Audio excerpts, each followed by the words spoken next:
What's up? I'm Dan Fredenberg, and this is another Chance Encounter. Hey, what's up? I'm Dan Fredenberg. I'm a commercial real estate guy. I'm from the internet.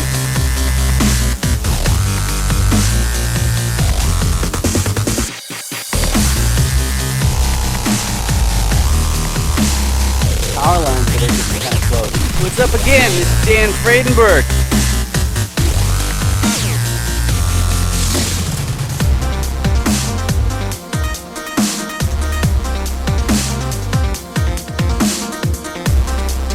Today I'm joined with Chalmette Ray. How are you doing today? I'm doing fantastic. Awesome. So one thing I think is very important to get any level of success is to be able to introduce yourself effectively. So could you please introduce yourself for the audience? I'm Chalmette Ray, as Dan has already stated. I'm based out of Houston, Texas. I am a native Houstonian, and I am a real estate investor, specializing in multifamily in particular. Excellent. So in this show, what we do is we first go through the 5 different motivations that people have to get their next commercial real estate property. And then we go through the 6 roles that someone would have in a co-GP arrangement to run or take down the property. And then we move on from there. So let's go to the first segment here. And I need to lean over to the side a little bit, I guess. And so one of the things I found, especially with beginners, is they know why they want to be involved in commercial real estate, but they don't really know what they're going to do. So that's why I start with motivation. So the first motivation is to preserve purchasing power. So that is for the wealthier people among us. Basically, they're concerned that the show's going to be over because of inflation, and so they don't want to erode that nest egg. So that's their primary concern. That's why they'd want to buy another one. This next one is my own reason. Now, my background is in e-commerce technology, which you'd never guess by the fact I've got a mouse pad that lights up. But I have the option of having a high salary and then dumping the savings from that into my investments. But then I'm going to be paying income tax before I'm able even to do those investments. So that's why I turn my sights to commercial real estate, because that way my time is being paid for in the form of wealth instead. The next reason is probably the most common one, which is to fast track your retirement. And one thing that's implied that makes this different from some of the others, the idea is that you probably started already in that savings, so you got a little bit of capital to work with as you pick up these commercial real estate properties. And more importantly, there's basically an end point in mind. It's not like you're just going to keep going and going and going and going. It's just one day you intend to end up on a beach. And that's different from the next group, which are the super ambitious people. They want to buy their whole town. Sometimes I like to make the joke that they've got a little itty bitty but they're just going to keep on going until they've got the biggest yacht in the pier, so to speak. So that's the next one, is just because they're super ambitious. And the last one is because they have some sort of irrational need to help tenants. In other words, there's some group of society that they really want to help out, and they realize that gaining a lot of wealth is one of the best vehicles to make an impact on that. So if you want to provide housing to a social group that has some troubles, I've also heard some people are talking about pets and animals. That would be the fifth motivation for wanting part of a commercial real estate property. So out of those 5, which resonate or describe your situation the most closely, Chalmette?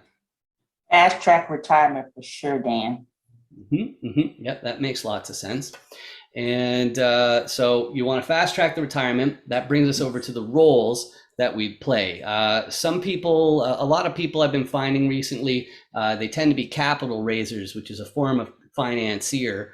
But I'm going to start by explaining what a repositioner is, because that's most closely related to what I do. You can see on my die here, I've got a couple different properties on there and some paperwork Basically, what it means is a repositioner has to look through a lot of different properties and then find out which one has some upside. Okay. And the two ways that you can get upside is by running it more efficiently, so the operations are much better. And the other one is that you can get contractors to fix the place up so you can charge more rent.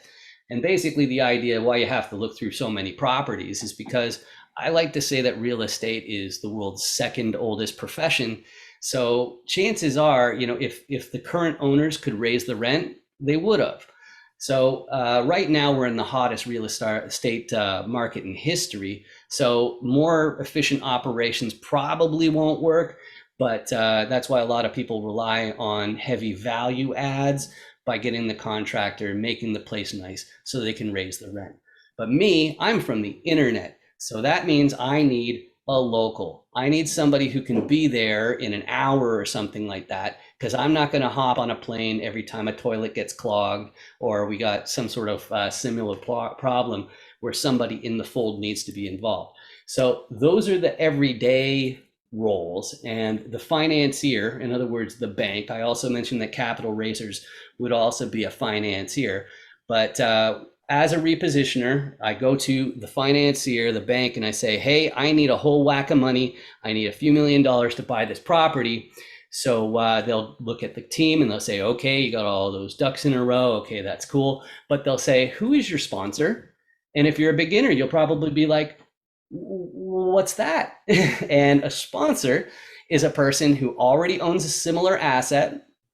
And you also have to have in the GP group, at least, you have to have a net worth of at least the amount of the loan. So that's why I've got more pictures of the building right there. So Elon Musk, if he wants to buy a 350 unit apartment complex and get a loan, he's going to have somebody who already owns a similar asset. So those are the 6 different roles in a co-GP situation.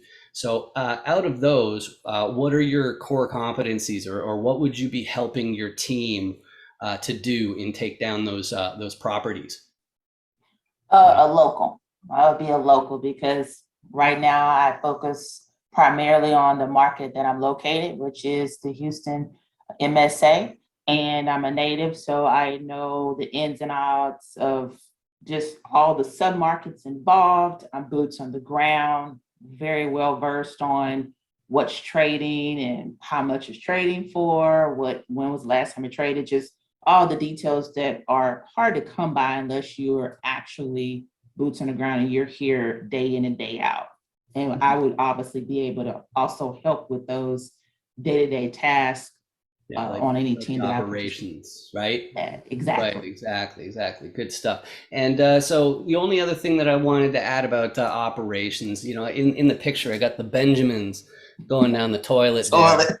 Right. And that relates to the efficiency. But the thing is, anybody who manages the money really would be part of the operations team. But there's also the marketing side, which is making sure that the vacancy stays low.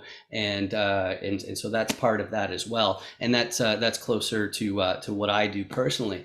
So the next question I have for you is, without breaking any SEC restrictions, in other words, you can't entice investors, who in real estate would you be able to help more than anybody else? And you get bonus points if you refer to one of the roles on the die. But I would be able to help it was the KP, it had KP. Yeah, the sponsors, yeah.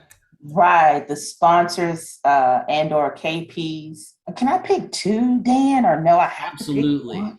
Oh, okay, the repositioner especially, that's just classic, and I think always going to be of great value because I'm definitely aware of the right markets that will be able to appeal to a myriad of investors. So that would be a group I'd love to have a conversation with because I could bring a lot of value to them as far as accomplishing those goals, getting toward building that portfolio with the right types of properties that may interest them. Excellent. So repositioners and sponsors interested in the Houston market, and so would it be all of Houston, or would it be like east, west, north, south, any other? All of Houston, east, west, north, south. I would go as far as Cleveland and Porter when you start talking about the north side. And then on the south side, as far as the Texas City area, called the Bay Area, and as far west as what we call Katy. It's a very well-known area. And as far going east as though you're going to Louisiana, Baytown area. So I could speak to quite a few areas actually. Excellent, excellent. And what sort of unit counts is the best size deal for you and your organizations? I think at least 100. I mean, at least 100, give or take. I mean, if it's the right submarket, I think if you were a little less than 100 and it makes sense, and I'm saying CENTS, then it's worth taking a deeper dive, in my opinion. That makes lots of sense. And you and I met through some meetups that we saw. I found them via LinkedIn. Is LinkedIn the best way to reach you, or do you have a website or something like that? That's LinkedIn is the best way. That's where I play, I guess, most if I'm going to be on any social media platform. I don't think there's any other Chalmette Ray there, but you let me know if you see something. But yeah, LinkedIn is the best place to find me. All right, excellent, excellent. So thank you very much for that. I have one more thing to say to you up there in the audience, which is if you look kind of down here below my amp on your screen, there'll be a red button that says subscribe, and you should hit that so it turns gray, because that means YouTube will pay for these videos instead of me, which is much better. So all it really does is it adds these videos, or hopefully on my case, and it might show my videos as suggestions, but it doesn't cost you anything. You don't have to click on those or whatever. You've done me a huge favor just by subscribing, so please do that. But Chalmette, thank you so much for coming today. It's been really, really excellent. Thank you, Dan. You're always a hoot. Awesome, thanks.